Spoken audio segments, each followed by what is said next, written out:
Vladimir Putin, who you'll be seeing in a few days in Geneva, said just a couple of days ago that he believed that U.S.-Russia relations were at a low point. In what concrete ways could your summit change that? And then secondly, on the same topic, you have said previously and in the run-up to the summit that you would be unafraid to call out Russia's disruptive actions like cyber hacks, Ukraine, election interference. But you're not having a joint press conference with Putin. Why not take the chance to stand side by side with him and say those things to him with the world watching? Well, let me make it clear. I think he's right. It's a low point, and it depends on how he responds to acting consistent with international norms, which in many cases he has not. As I told him when I was running and when I got elected, before I was sworn in, that I was going to find out whether or not he, in fact, did engage in trying to interfere in our election, that I was going to take a look at whether he was involved in a cybersecurity breach that occurred, et cetera. And if I did, I was going to respond. I did. I checked it out, so I had access to all the intelligence. He was engaged in those activities. I did respond and made it clear that I'd respond again. With regard to, I always found, and I don't mean to suggest that the press should not know, but this is not a contest about who can do better in front of a press conference or try to embarrass each other. It's about making myself very clear what the conditions are to get a better relationship are with Russia. We're not looking for conflict. We are looking to resolve those actions which we think are inconsistent with international norms, number one. Number two, where we can work together, we may be able to do that in terms of some strategic doctrine that may be able to be worked together. We're ready to do it. And there may be other areas. There's even talk there may be the ability to work together on climate. So the bottom line is that I think the best way to deal with this is for he and I to meet, he and I to have our discussion. I know you don't doubt that I'll be very straightforward with him about our concerns. And I will make clear my view of how that meeting turned out, and he'll make clear how from his perspective, how it turned out. But I don't want to get into being diverted by did they shake hands, how far did they talk, who talked the most, and the rest. Now, he can say what he said the meeting was about, and I will say what I think the meeting was about. That's how I'm going to handle it. Okay, I'm sorry I'm going to get in trouble with staff if I don't do this the right way. Jennifer Jacobs, Bloomberg. China, China seems to be doing exactly what it wants to do with regard to Hong Kong, with regard to Xinjiang, with the South China Sea, and many other issues, despite pressure from you and from allies. The final language in the G7 communique does have some mentions of China, which is different from past years, but I know it's not as tough as you and your team wanted it to be. We saw a draft of the communique, and it's not quite as tough. So why isn't it as tough? There isn't very much action in it. There's some calls for China to be respectful. But why isn't that communique a little bit tougher? Are you disappointed in that? And what can you do to change some of these actions by China? Well, first of all, I think it, as you know, last time the G7 met, there was no mention of China.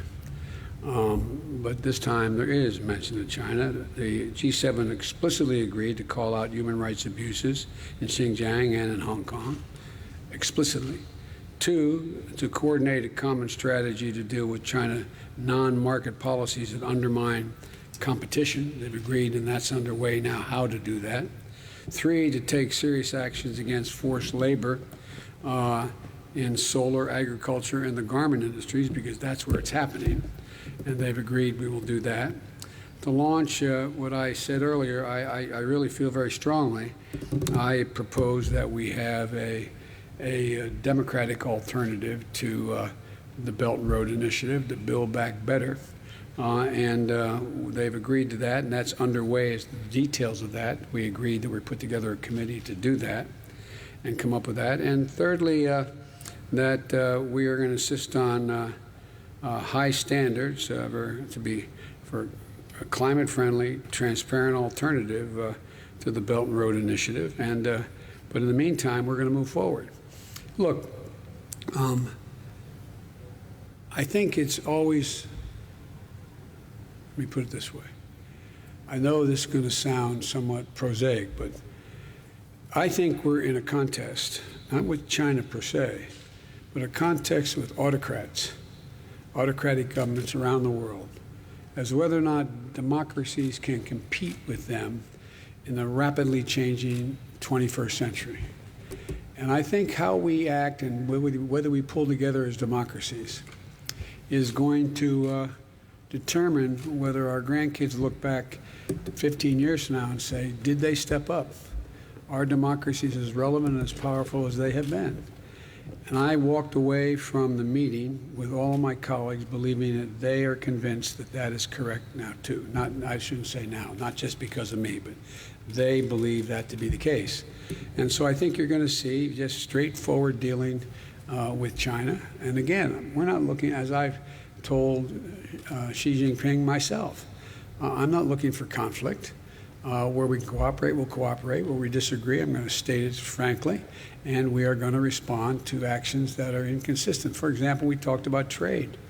It's one thing to talk about whether or not our agriculture policy makes sense. Another thing to say, by the way, you're demanding that if I do business in your country, I've got to give you all my trade secrets and have the Chinese partner have 51% of that? No, not us. So are you saying, Mr. President, are you satisfied with what came out in the Yes. communique, or did you wish it were tougher? Do you wish there was more Yes. action on China? I think there's plenty of action on China, and there's always something that you can, I'm sure my colleagues think there's things they think they could improve, that they want it, but I'm satisfied. Steve Holland, Reuters. Follow up on Jim's question. The communique cited a variety of fronts on China, everything from human rights, the origin of the COVID virus, Taiwan. What do you think China needs to do to ease tensions? I think China has to start to act more responsibly in terms of international norms on human rights and transparency.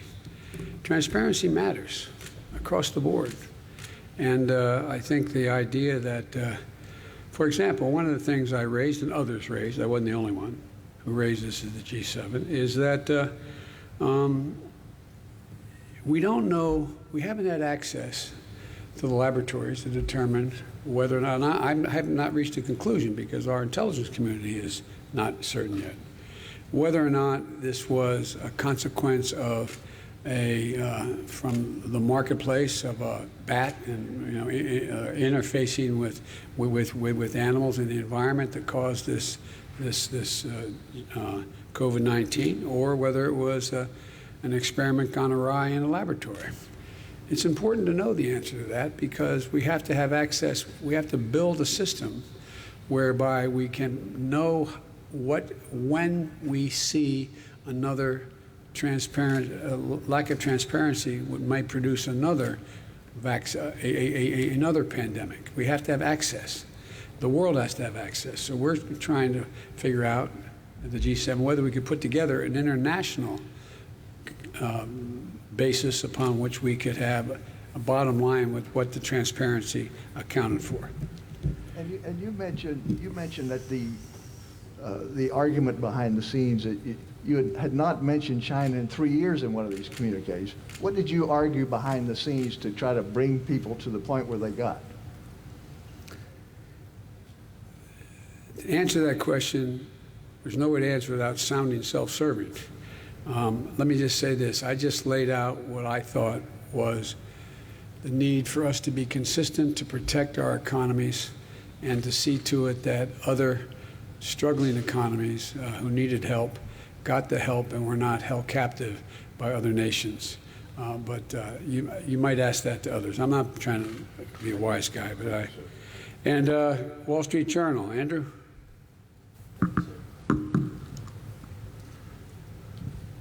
As you said, the G7 countries committed to send 1 billion coronavirus doses overseas. But the World Health Organization says 11 billion doses are needed. Yes. How are you going to bridge that gap? Will the U.S. commit to send additional doses overseas? And given that gap, is it actually realistic to end the pandemic by 2022? It is. It may take slightly longer worldwide, but the United States is going to continue. I think there's a possibility over 2022 going into 2023 that we would be able to be in a position to provide another billion, us. But that's not done yet. I've been very careful as I've dealt with this pandemic to tell you what I know and say what I thought could be done. And when I've announced that I've gone and done it, what I don't want to do is be getting too far ahead and suggesting that we can do things and I can do things, the United States can do things that I don't have done yet. So there was a clear consensus among all our colleagues at the G7 that this wasn't the end. We were going to stay at it until we were able to provide for the needs of the whole world in terms, because look, it's not just the right thing to do and from a how can I say it, from a moral standpoint, but it is also the correct thing to do in terms of our own health, our own security. You can't build a wall high enough to keep out new strains. You can't do that. And so I think this is going to be a constant project for a long time. And there may be other pandemics. Again, setting up a system whereby we can detect before it gets out of control a pandemic that may be on the horizon, a virus, is important. So we are not going to, as long as there's nations in need of being able to be vaccinated, we in fact, not only that, we've been engaged in helping, which I've made clear, and most of my colleagues understood it. I mean, no, they understood it, knew it from trying it themselves. This is a gigantic logistical effort. It's one thing to send nation X number, Y number of vaccines. Another thing to have the people that can actually get it in somebody's arm. And so we are also providing the ability for other countries to manufacture their vaccines. We've all agreed on that. India has the capacity to do that. They don't have the material capacity thus far to do the manufacturing, but there's a lot going on to provide, not only to, quote, give vaccines, but to provide the ability of the countries in question to produce their own vaccines. I'm not going to answer it. No, I'm joking. Last question. Peter Alexander, NBC News. Thank you very much. About Vladimir Putin in your meeting this week, as you're well aware, the U.S. has been slapping sanctions on Russia for years for its malign activities, and Russia has not stopped. So what specifically will you do differently to change Vladimir Putin's behavior? Well, first of all, there's no guarantee you can change a person's behavior or the behavior of his country. Autocrats have enormous power. They don't have to answer to a public. And the fact is that it may very well be, if I respond in kind, which I will, that it doesn't dissuade him. He wants to keep going. But I think that we're going to be moving in a direction where Russia has its own dilemmas, let us say, dealing with its economy, dealing with COVID, and dealing with not only the United States, but Europe writ large and the Middle East. And so there's a lot going on where we could work together with Russia. For example, in Libya, we should be opening up the passes to be able to go through and provide food assistance and vital assistance to a population that's in real trouble. I think I'm going to try very much hard to. It is, and by the way, there's places where I shouldn't be starting off and negotiating in public here, but let me say it this way. Russia has engaged in activities which we believe are contrary to international norms, but they have also bitten off some real problems they're going to have trouble chewing on. And for example, the rebuilding of Syria, of Libya, they're there. And as long as they're there without the ability to bring about some order in the region, and you can't do that very well without providing for the basic economic needs of people. So I'm hopeful that we can find an accommodation where we can save the lives of people for example, in Libya, that consistent with the interest of, maybe for different reasons, but reached for the same reason, the same result. I want to ask you about a comment that Vladimir Putin said today, but why do you think he hasn't changed his behavior in spite of everything the U.S. has done to this point? He's Vladimir Putin. That- I'm not going to get into much more than that because I've got to sit down with him, and I'll be happy to talk after that. But What he said to them, just to conclude, today he said that Russia would be ready to hand over cyber criminals to the United States if the U.S. would do the same to Russia. And an agreement came out of this meeting coming up. So are you open to that kind of a trade with Vladimir Putin? yes, I'm open to, if there's crimes committed against Russia, that in fact are, and the people committing those crimes being harbored in the United States, I'm committed to holding them accountable. I heard that. I was told as I was flying here that he said that. I think that's potentially a good sign and progress. Thank you all very, very much. Thank you.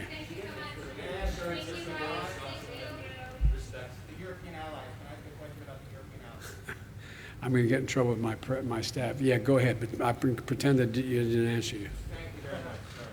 You have often said repeatedly that America is back. Yes. At the same time, you've kept in place some Trump-era steel and aluminum sanctions.